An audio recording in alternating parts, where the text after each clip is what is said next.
राधे राधे सभी को। कैसे हैं सभी? ठाकुर जी की कृपा सभी पे बनी होगी। सभी अपने अपने घर पे कुशल मंगल से होंगे। आज हम बात करेंगे अपने कर्मों के फल की, कि हमारे कर्मों का फल हमें कैसे मिलता है। इस जन्म के कर्मों का फल हमें अगले जन्म में भुगतना पड़ता है। वो कैसे जानेंगे आज की इस कथा में। लेकिन कथा शुरू करने से पहले सभी से रिक्वेस्ट है कि चैनल को लाइक, शेयर और सब्सक्राइब ज़रूर किया कीजिए और अच्छा सा कमेंट नीचे ज़रूर लिखा कीजिए कि मुझे भी पता चले कि आपको मेरी कथा कैसी लग रही है। चलिए शुरू करते हैं कि हमें अपने कर्मों का फल कैसे मिलता है। देखिए, हम जो भी कर्म करते हैं इस जन्म में करें या हमने पिछले जन्म में किए होंगे, उसका हमें भुगतान देना पड़ता है। आपने देखा होगा कि काफ़ी बार बच्चे जो पैदा होते हैं कि किसी की आंखें नहीं होती, किसी की बाजू नहीं होती, किसी की टांगें नहीं होती, किसी के 2 सिर जुड़े होते हैं, है ना। अलग अलग प्रॉब्लम होती हैं बच्चों को। तो क्या उनका जन्म अभी हुआ है कि उन्होंने ऐसे कौन से कर्म कर दिए कि उनका जीवन ऐसे है। बट आपने ये नहीं सोचा कि जो उन्होंने पिछले जन्म में किया था कर्म, उस कर्मों का फल आपको इस जन्म में भुगतना पड़ेगा। इसीलिए हमें, जैसे हमने लास्ट वीडियो में अपना बनाया था कि हमारे जीवन का उद्देश्य क्या है। हमारे जीवन का उद्देश्य यही है कि हमें अपना जीवन कैसे जीना चाहिए, हमें अपने कर्मों का सुधार कैसे करना चाहिए कि हमारा जीवन और मृत्यु का ये चक्कर है ना, वो ख़त्म हो जाए, इसी जन्म में ख़त्म हो जाए। इसीलिए हमें अपनी सोच कैसे बनानी चाहिए, कैसे होनी चाहिए, कैसे कर्म करने चाहिए। मैं आपको एक कहानी सुनाती हूँ कि एक सेठ था, उसका एक मित्र था, सेठ का मित्र, लेकिन वो ज़्यादा अमीर नहीं था। सेठ के पास बहुत पैसा था और मित्र के पास ज़्यादा पैसा नहीं था। सेठ ने अपने एक नौकर रखा हुआ था घर पे, जो सेठ की देखभाल करता था। क्या हुआ, सेठ का मित्र था जो, उसने सेठ को बोला कि देख, सेठ का ना कोई नहीं था, कोई बच्चा नहीं था, उसका विवाह नहीं हुआ था, माता पिता नहीं थे, भाई बहन नहीं था, कोई भी नहीं था, अकेला रहता था। लेकिन पैसा उसके पास खूब था। लेकिन जो सेठ का मित्र था वो शादीशुदा था और उसकी बीवी प्रेग्नेंट थी। तो सेठ के मित्र ने सेठ को कहा कि देखो मित्र, तुम्हारे पास इतना पैसा है लेकिन इसका खर्च करने वाला कोई भी नहीं है, और मेरे पास कोई भी पैसा नहीं है, लेकिन मेरी संतान आएगी तो उसके लिए मुझे अपना व्यापार बढ़ाना पड़ेगा। व्यापार के लिए मुझे पैसों की ज़रूरत पड़ेगी कि जो मैं अपने बच्चे को अच्छी शिक्षा दे सकूं, अच्छा पालन पोषण कर सकूं। तो तू ऐसा कर, मेरी सहायता कर दे कि तू अपना पैसा मुझे दे दे, जिससे मैं अपना खुद का व्यापार कर सकूं, खुद का कोई बिजनेस कर सकूं, जिससे मुझे लाभ होगा। वो मैं पैसा तेरे को इंटरेस्ट समेत वापस करता रहूँगा। सेठ जी बोले ठीक है। लेकिन क्या हुआ, वो मित्र धीरे धीरे करके सेठ जी को थोड़ा थोड़ा पैसा करके इंटरेस्ट के साथ वापस करता गया। तो सेठ का जो नौकर था ना, वो देख रहा था कि सेठ जी के पास इतना पैसा है, इसने अपने मित्र को भी दे दिया, लेकिन फिर भी इसके पास इतना पैसा है। तो उसने क्या किया, कहता मैं ऐसा करूँगा कि सेठ जी को ना मैं खाने में मिलाकर जहर दे दूँगा और ये मर जाएगा, तो इसका ये पैसा मैं लेकर भाग जाऊँगा। चलिए, नौकर के मन में बेईमानी आ गई पैसे को देखकर। पैसा क्या चीज़ है कि बड़े बड़ों की बुद्धि भ्रष्ट कर देता है। तो पैसा ना कलयुग की निशानी है। आपको पता है ना परीक्षित जी महाराज, परीक्षित की कहानी सुनाऊंगी आपको। और परीक्षित जी था जिन्होंने कलयुग को वरदान दिया था कि हाँ, तुम स्त्री जूतम पानिम और पैसा जो होगा ना उसमें रहोगे। तो कलयुग की निशानी है पैसा, और पैसा घर को उजाड़ के रख देता है, भाई भाई में वैर डलवा देता है, रिश्तेदारी में वैर डलवा देता है, रिश्ते टूट जाते हैं। ये पैसा ऐसी चीज़ है। तो नौकर के मन में वही मनी आ गई, तो उसने अपने सेठ को खाने में कुछ मिलाकर दे दिया और सेठ मर गया। नौकर ने क्या किया, सारा पैसा लेकर भाग गया। नौकर भाग गया सारा पैसा लेकर, और जो सेठ का मित्र था,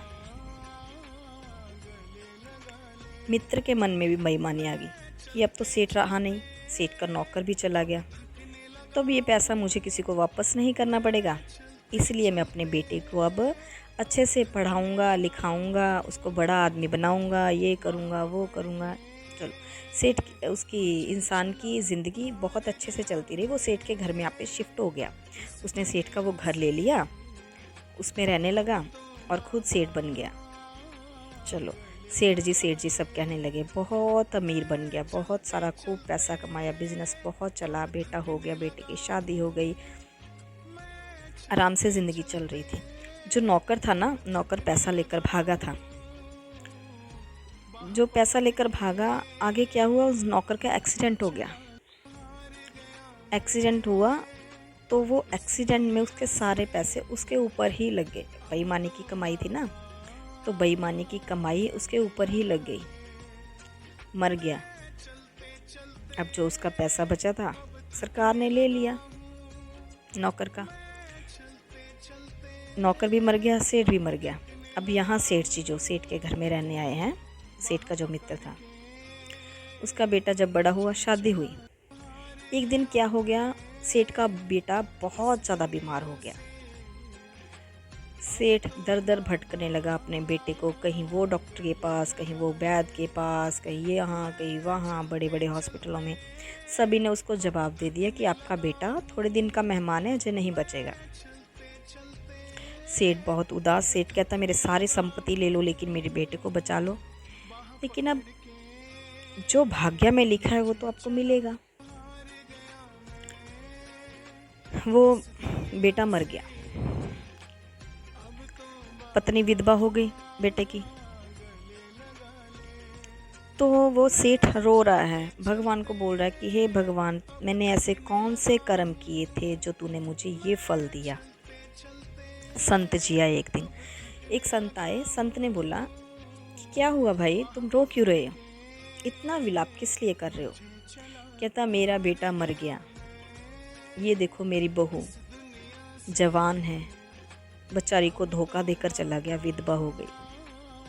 सेठ जी ने कहा ये तुम्हें धोखा देकर नहीं गया, ये तुम्हारे खुद के कर्मों का फल है।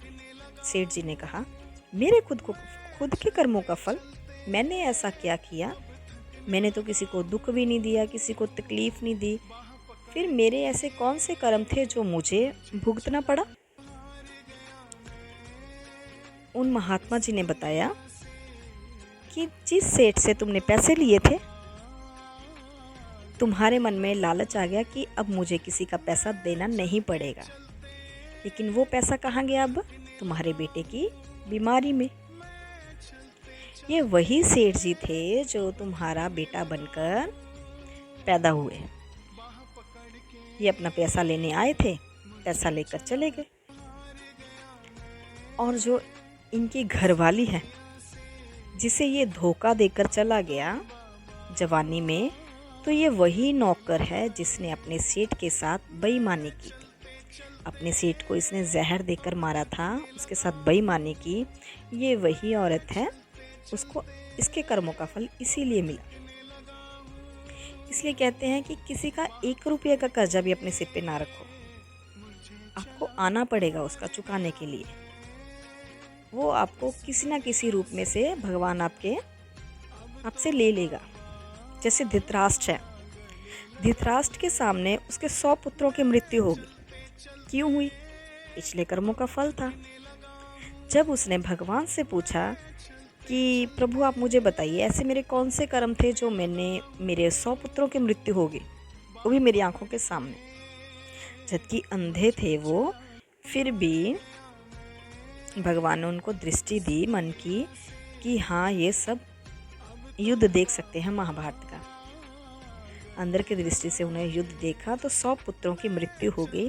क्या था कि धृतराष्ट्र पिछले जन्म में एक राजा थे, राजा बेहेलिया राजा थे, और वहाँ एक बेहेलन रहते थे जिनके कोई संतान नहीं थी। उस बेहेली के आंगन में ना एक छोटी सी चिड़िया आती थी दाना चुगने के लिए। वो उस चिड़िया को दाना डालती थी। धीरे धीरे करके वो चिड़िया से उसे इतना प्यार पड़ गया कि वहाँ बहुत सी चिड़िया आने लगी। टोटल 100 चिड़िया हो गई। उसने उस चिड़िया को अपने बच्चों की तरह पाला। एक दिन क्या हुआ, बेहेली बेहेलन को तीर्थ यात्रा के लिए कहीं बाहर जाना पड़ा। तो उन्होंने सोचा कि हम इन चिड़ियों का क्या करें। तो उन्होंने सोचा कि हम राजा जी को कह के जाते हैं, क्योंकि राजा जी का फ़र्ज़ होता है अपनी प्रजा की रक्षा करना। तो उन्होंने कहा कि राजा, हम ये चिड़ियाँ आपको सौंप कर जाते हैं, हम तीर्थ यात्रा पर जा रहे हैं, कृपया आप इनका ध्यान रख पाओगे? तो राजा ने कहा ये तो मेरे सौभाग्य की बात है कि मैं इनका ध्यान रखूँगा। वो उनके पास चिड़िया देकर तीर्थ यात्रा को निकल गए। एक दिन क्या हुआ कि राजा जी बीमार हो गए। उनको खाने में कुछ भी अच्छा नहीं लग रहा था। उनका जो कुक था ना, वो बना के थक गया कि अब मैं राजा जी को क्या दूं। उसके दिमाग में आया कि जो बेहेलन ये चिड़ियाँ छोड़कर गए हैं, इनमें से एक निकाल कर मारकर राजा को बनाकर दे देता हूँ, शायद वो ठीक हो जाए। 100 चिड़ियाँ वो कौन सा गिनेंगे आकर। उसने बनाकर राजा जी को दिया। राजा को बहुत अच्छा लगा, बहुत स्वाद लगा। वो कहता मुझे तो यही खाना रोज़ चाहिए। धीरे धीरे करके कुक ने डेली एक चिड़िया मारकर राजा को दे देता था, खा लेता था। खाते खाते 100 चिड़िया उसने खा ली। और क्या हुआ, ये अनजाने में उसे पाप हुआ। उसको नहीं पता था ना कि ये पाप कर रहा है, लेकिन अनजाने से पाप हुआ। जब बेहेलन वापस आए, उन्होंने राजा जी से कहा कि राजा जी, हमारी चिड़िया हमें वापस कर दीजिए। वो चिड़िया को अपने बच्चों की तरह मानते थे। कहते हमारे बच्चे हमें वापस कर दीजिए, हमारी तीर्थ यात्रा हमारी सफल हुई। तो राजा ने अपने कुक से कहा कि इनकी चिड़िया वापस करके आओ। तो कुक ने कहा राजा जी वो मैं कहाँ से दूँ, वो तो आपने खा ली। कहता मैंने खा ली? मैंने कब खाई? कहते जो आप रोज़ स्वादिष्ट भोजन खाते थे ना, वो वही चिड़िया का था। राजा को बहुत दुख हुआ कि मैंने ये कैसा पाप कर दिया। और बेहेलन ने बेचारी ने रो के अपना बुरा हाल कर लिया, और बेहेली ने भी। और राजा को श्राप दिया कि जिस तरह तुमने मेरे 100 बच्चों को मारा है, उसी तरह तुझे भी अपने 100 बच्चे तुम्हारी आंखों के सामने मरे हुए नजर आएंगे और तू कुछ भी नहीं कर पाएगा। इसीलिए धृतराष्ट्र, जब नेक्स्ट जन्म हुआ ना धृतराष्ट्र का, तो उसकी आंखों के सामने उसके 100 पुत्र मर गए, क्योंकि उसके पिछले कर्म का फल था जो इस जन्म में भुगतना था। तो यही होता कि कर्मों का फल हमें अपने नेक्स्ट जन्म में भुगतना ही पड़ता है। तो कर्म वो कीजिए जिससे आपको कोई लाभ हो। दूसरों के नुकसान के लिए कर्म मत कीजिए कि दूसरे को कोई दुख हो। दूसरे के दुख के लिए हमारा जीवन नहीं हुआ। खुद का सुधार कीजिए, खुद के अंदर झांकिए, खुद की कमियों को दूर कीजिए, ना कि लोगों की बुराइयों को देखने में टाइम वेस्ट कीजिए, लोगों की बुराइयों को खोजने के लिए अपना टाइम वेस्ट कीजिए। ये बात गलत है। तो इस जीवन का अच्छे से उपयोग कीजिए और अपना जो कर्मफल है इसी जीवन में आपने करके जाना है। अगर इस जीवन में आप अच्छे कर्म करके जाओगे ना, तो दोबारा संसार में आने की ज़रूरत नहीं पड़ेगी। जो अगर कर्म आप बुरे करोगे ना, तो वापस फिर इस संसार में आ जाओगे और फिर से आपको वही सब भुगतना पड़ेगा। इसलिए सभी से निवेदन है कि अपने कर्म अच्छे से कीजिए, जिसका फल आपको अच्छे से मिल सके, कि दोबारा इस जन्म में आने की ज़रूरत ना पड़े। सीधा आप ठाकुर जी के धाम को जाओ। अच्छे कर्म कीजिए, अच्छी सोच रखिए। दूसरों के बारे में सोचने की ज़रूरत नहीं है। दूसरे आपका कुछ भी नहीं कर सकते। आपके कर्मों का फल आपको ही मिलेगा, दूसरे को नहीं। इसलिए अपना खुश रहिए, अपना स्वस्थ रहिए, अपनी सोच अच्छी रखिए। दूसरों की सोच हम बदल नहीं सकते, खुद की सोच बदल सकते हैं, खुद को बदल सकते हैं। इसलिए खुद को बदलिए। जय श्री राधे। सभी को ख्याल रखिए अपना।